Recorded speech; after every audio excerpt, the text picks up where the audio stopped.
I'd like to talk about opening traps which involve a check by the knight. For example, in this case, knight moves in, smothered mate. Now, in this example, we've got the queen lined up with the king.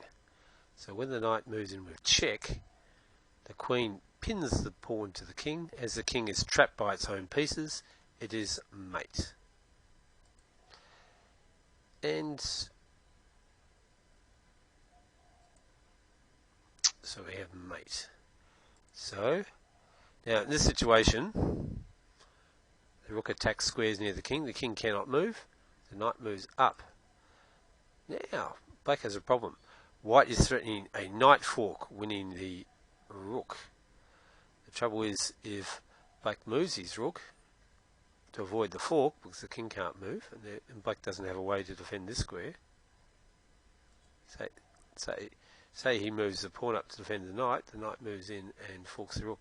If he moved the rook, if we go back, he moved the rook, knight c7 would be mate.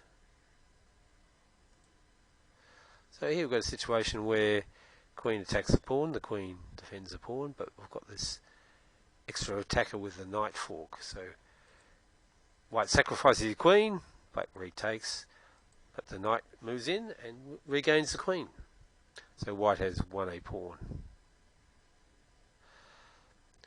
I once fell for something like this when I was a junior against a grandmaster called Portish, who was giving a symbol. Okay, so now I've got queen pins the black queen to the king. So it looks like the square's defended, but it ain't. So the knight moves in, and after the king moves up, the queens will be swapped off, and white will win the rook in the corner.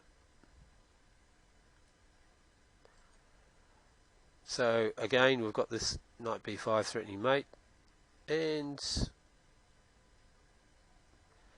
nothing black can do. And that's the end of the section.